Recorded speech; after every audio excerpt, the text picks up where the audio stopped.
ka rastis fati të mos shënohen vrasje, sepse nuk qëndron mirë pra as rajoni i Pejës, megjithatë numër tentim vrasjeve. Gjatë vitit 2025 kanë qenë 19 vrasje në tentativë. Çka tregojnë këto statistika? Është e rastësi ajo që u paraqit nga prokuroria apo mund të konsiderohet sukses i institucioneve?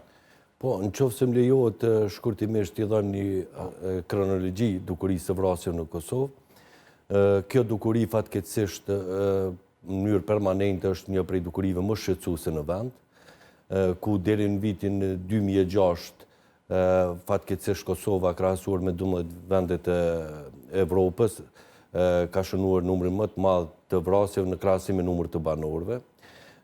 Për të rënë pastaj deri në vitin 2008, pas shpalljes pavarësisë se kemi një rënje apo stabilitet kësaj dukurie, mirë po asesi pa pasur raste në numër të lartë.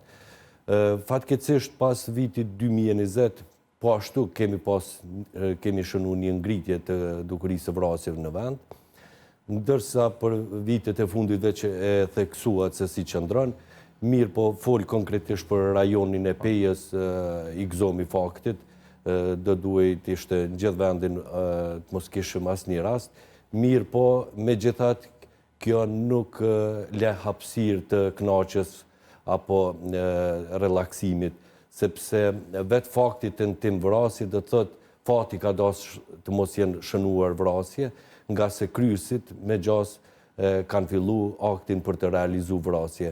Njëkohësisht edhe ligjet e parashojnë çdo tentim vrasje ka masën dëshkimi sikur të ishte regjistruar vrasje.